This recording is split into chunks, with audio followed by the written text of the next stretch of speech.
वो आंखें जिनमें हर बार एक नई कहानी तैरती दिखती थी, कभी हंसी छुपाती तो कभी दर्द का समंदर बन जाती। वो चेहरा जिसकी एक झलक से वक्त थम जाए, जिसे देखकर खूबसूरती की परिभाषाएं बदल जाएं। और वो नाम रेखा, जो सिर्फ एक अदाकारा नहीं बल्कि एक अधूरी मगर अमर मोहब्बत की सबसे बेजोड़ मिसाल है।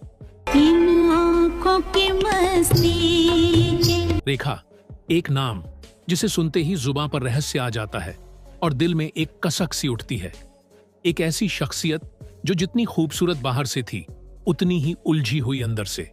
एक औरत जिसे लोग शोहरत, पैसे और ग्लैमर से जोड़ते रहे, लेकिन जिसे असल में समझा बहुत कम लोगों ने।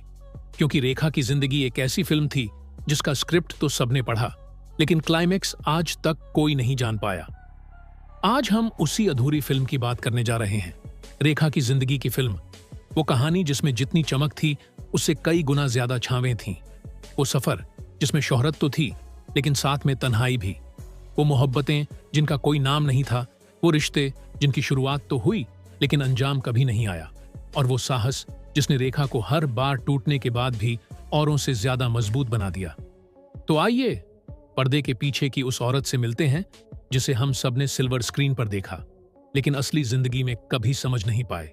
ये सिर्फ रेखा की बायोग्राफी नहीं है, ये एक एहसास है, एक अधूरी मोहब्बत की अमर दास्तान है जो आपके दिल को छू जाएगी। भानुरेखा गणेशन नाम की एक बच्ची का जन्म हुआ।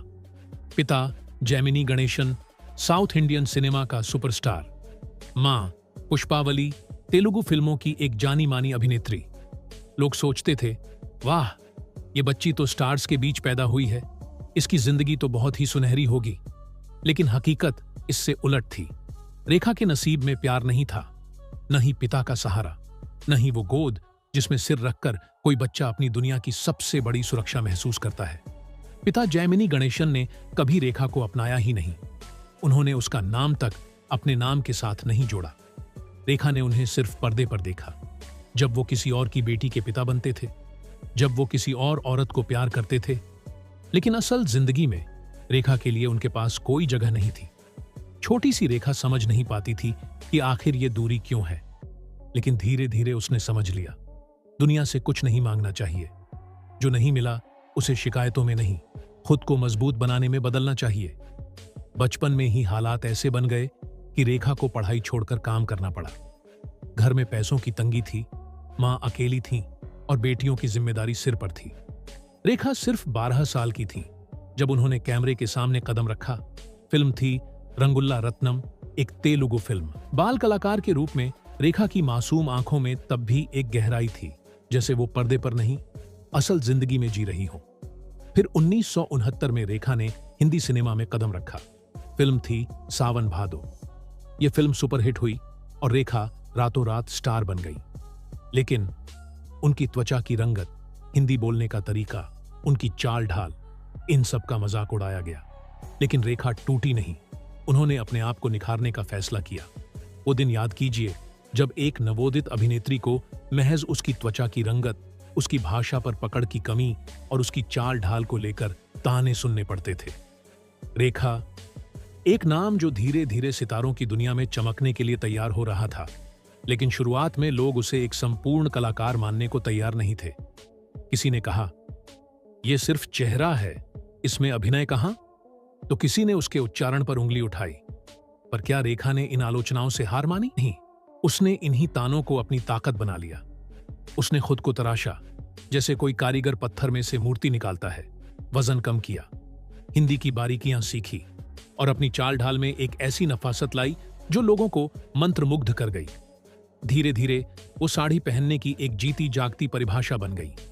उनके हर लुक ने फैशन की दुनिया में एक नया अध्याय लिखा।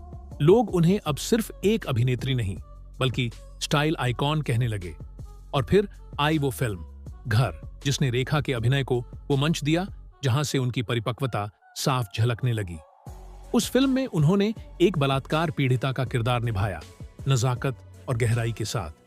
उनके हाव भाव, उनकी संवाद अदायगी और उनकी आंखों में छिपा दर्द सब ने आलोचकों को सोचने पर मजबूर कर दिया। वही आलोचक अब कहने लगे, ये सिर्फ खूबसूरत चेहरा नहीं है, ये एक गंभीर कलाकार है, एक ऐसी अदाकारा जो हर किरदार में जीती है, निभाती नहीं। रेखा का यह कायाकल्प सिर्फ बाहरी बदलाव नहीं था, यह एक आत्मिक पुनर्जन्म था। आलोचनाओं को सीढ़ियां बनाकर वो एक नए शिखर पर पहुंची थीं, जहां सिर्फ खूबसूरती नहीं बल्कि प्रतिभा की गूंज थी। जब एक अभिनेत्री किरदार में इतना घुल मिल जाए कि पर्दे और हकीकत के बीच की रेखा मिट जाए, तो समझ लीजिए वो रेखा ही होती है। उमराव जान एक फिल्म नहीं, एक कविता थी, और रेखा उस कविता की सबसे खूबसूरत पंक्ति। जब उन्होंने लखनऊ की तवायफ का किरदार निभाया तो वो सिर्फ एक भूमिका नहीं निभा रही थीं, वो जी रही थीं उस दर्द को, उस मोहब्बत को, उस अदब को जो उस दौर की तहजीब में रचा बसा था। उनकी हर नज़म में एक टूटा हुआ ख्वाब था, हर ठुमरी में एक दबी हुई चीख और हर आंख में एक अधूरी मोहब्बत। रेखा के अद्भुत अभिनय ने दर्शकों को यह महसूस कराया कि उमराव जान कोई काल्पनिक किरदार नहीं थी, वो सामने बैठी पलकों से शेर कहती एक सच्ची औरत थी। शायद यही वजह थी कि इस फिल्म के लिए उन्हें राष्ट्रीय पुरस्कार मिला, लेकिन उससे बड़ा इनाम था वो इज्जत जो इस फिल्म ने उन्हें एक अभिनेत्री से अदाकारा बना दिया। और फिर आई 1988 की खून भरी मांग। ये फिल्म एक कहानी नहीं थी, ये एक घाव था, एक ऐसी औरत की कहानी जिसे उसके अपने ही पति ने मौत के मुंह में धकेल दिया, लेकिन वो लौटी, जिंदा, मजबूत और बेशुमार दर्द के साथ। रेखा इस किरदार में सिर्फ एक्टिंग नहीं कर रही थीं, वो अपनी ही जिंदगी के जख्मों को सीन दर सीन खोल रही थीं। जब उन्होंने बदले की आग में झुलसती आंखों से कैमरे की तरफ देखा, तो हर दर्शक ने महसूस किया कि ये सिर्फ एक किरदार नहीं, बल्कि एक औरत की दबी हुई चीख है जो अब चुप नहीं रहेगी।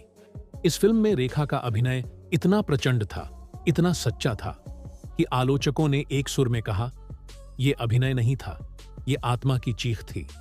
इन दो फिल्मों ने रेखा को सिर्फ सुपरस्टार नहीं, संघर्ष और सौंदर्य की जीवित मूर्ति बना दिया। अमिताभ बच्चन, रेखा की जिंदगी की सबसे चर्चित और रहस्यमयी मोहब्बत। दो अनजाने से दोनों की जोड़ी बनी, लेकिन असल मोहब्बत गंगा की सौगंध के सेट पर सामने आई, जब अमिताभ ने रेखा के साथ बदतमीजी करने वाले एक शख्स को थप्पड़ मारा। इस घटना के बाद रेखा ने माना, कोई तो है जो मेरी परवाह करता है, लेकिन यह रिश्ता कभी नाम नहीं पा सका। अमिताभ ने अपने परिवार को चुना, रेखा अकेली रह गई।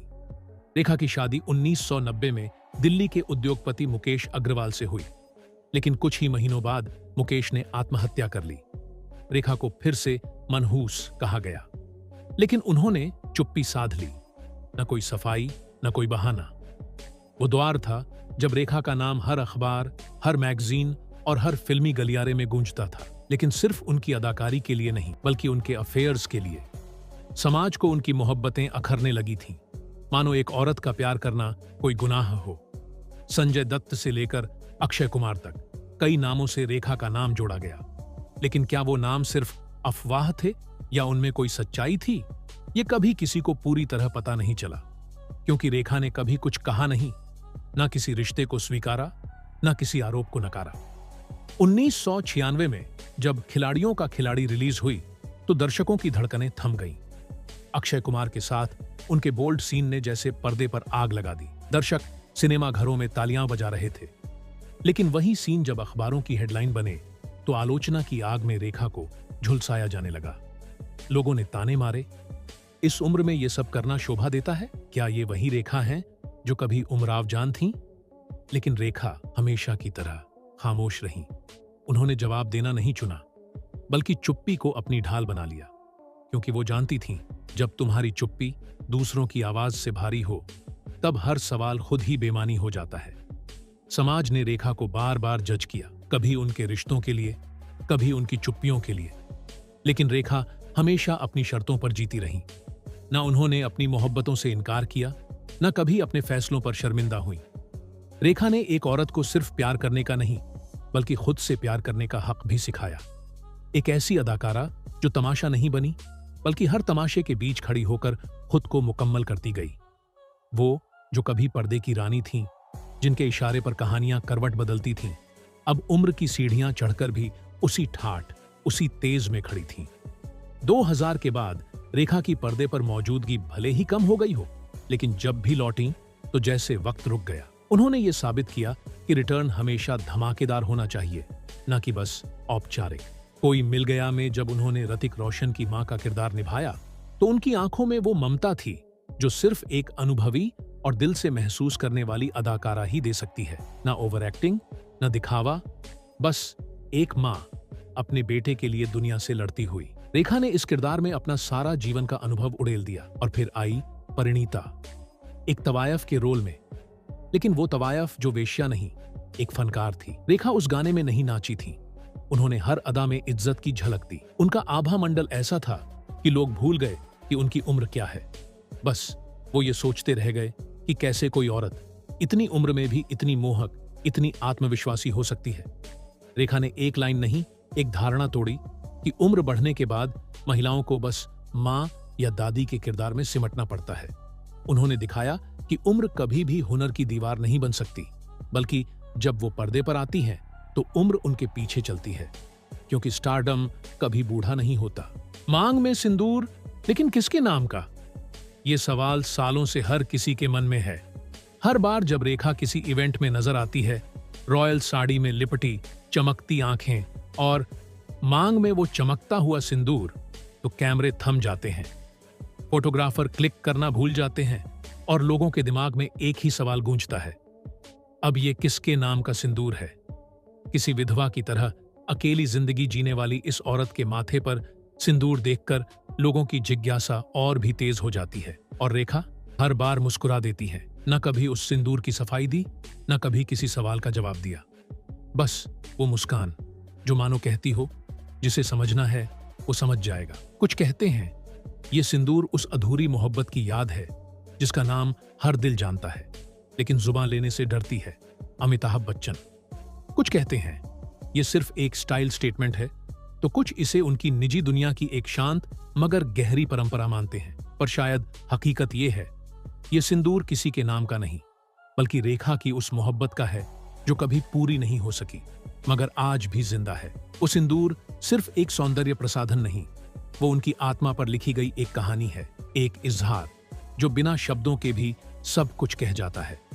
रेखा ने एक बार कहा था, कुछ रिश्ते नाम के मोहताज नहीं होते, बस महसूस किए जाते हैं। और यही रिश्ता है उस सिंदूर का, उस मोहब्बत का और उस रहस्य का, जिसे सिर्फ रेखा ही जानती है और शायद कभी किसी को बताएंगी भी नहीं। एक दौर था जब रेखा के चेहरे पर सिर्फ खूबसूरती की चमक नहीं थी, बल्कि उसमें हर उस किरदार की परछाई भी झलकती थी जिसे उन्होंने पर्दे पर जिया। उनके अभिनय की गहराई ने न सिर्फ दर्शकों का दिल जीता, बल्कि सिनेमा के सबसे बड़े मंचों से उन्हें वो मान सम्मान दिलाया जिसके वो सचमुच हकदार थीं। रेखा ने साबित किया कि वो सिर्फ ग्लैमर की मूरत नहीं, बल्कि अभिनय की पराकाष्ठा है। उनकी अदाकारी को 3 बार फिल्म फेयर अवार्ड से नवाजा गया, हर बार एक अलग किरदार, हर बार एक नया मुकाम। लेकिन असली पहचान तब मिली जब उन्होंने उमराव जान में एक तवायफ के किरदार को आत्मा से जिया। यह कोई फिल्मी अभिनय नहीं था, यह एक जीवंत कविता थी जिसे उन्होंने आंखों की नमी, मुस्कान की परतों और दर्द की गहराइयों से सजाया।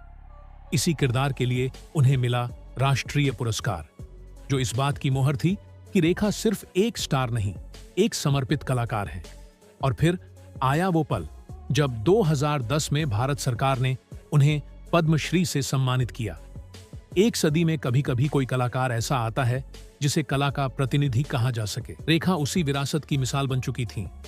इन पुरस्कारों से ज्यादा बड़ी बात यह थी कि हर बार जब रेखा मंच पर अवार्ड लेने पहुंची, उनकी आंखों में आभार था, चेहरों पर आत्मविश्वास और दिल में वही पुरानी लड़की जो कभी कैमरे के सामने डरते हुए खड़ी हुई थी और आज पूरे भारत की सरताज बन चुकी थी। एक वक्त था जब कैमरों की चमक, हर बुलेटिन की हेडलाइन और हर दीवार पर लगे पोस्टर बस एक ही नाम दोहराते थे, रेखा। और आज वो चकाचौंध कम हो गई है, लेकिन रेखा की आभा वो आज भी उतनी ही दमकती है जितनी तब थी जब वो पर्दे पर पहली बार आई थी। मुंबई के बांद्रा इलाके की एक शांत कोठी, वहां अकेली रहती हैं रेखा। ना कोई पति, ना कोई औलाद। लेकिन क्या वो सच में अकेली है?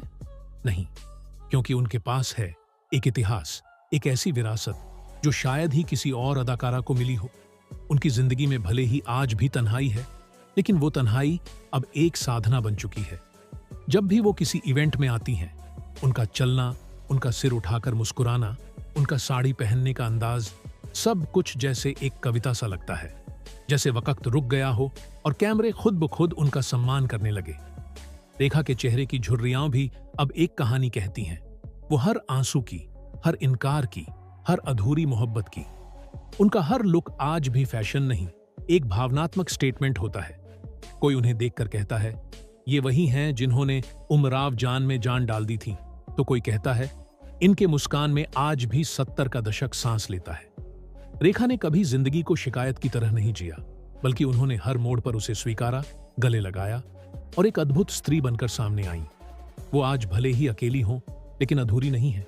वो एक ऐसी किताब है जिसका हर पन्ना लोग बार बार पढ़ना चाहते हैं, लेकिन आखिरी पन्ना शायद किसी को पढ़ने की इजाजत नहीं, क्योंकि रेखा सिर्फ एक नाम नहीं, वो एक रहस्य है, एक प्रतीक है और एक प्रेरणा भी। रेखा की कहानी सिर्फ एक अभिनेत्री की कहानी नहीं है, ये एक औरत की लड़ाई है, समाज से, परिस्थितियों से, रिश्तों से और खुद से। वो टूटी, फिर जुड़ी, वो हारी, फिर जीती, वो अधूरी रही, लेकिन मुकम्मल बन गई। अगर आप भी कभी जिंदगी से थक जाएं, तो रेखा की कहानी याद कीजिएगा। ये बताने के लिए काफी है, अंधेरे में भी अगर आप खुद को रोशन करना सीख जाएं, तो दुनिया आपको कभी नजरअंदाज नहीं कर सकती। अगर आपको रेखा की यह कहानी पसंद आई हो, तो वीडियो को लाइक करें, कमेंट में जरूर बताएं आपकी फेवरेट रेखा फिल्म कौन सी है, और चैनल को सब्सक्राइब करना ना भूलें ऐसी ही सच्ची और प्रेरणादायक कहानियों के लिए।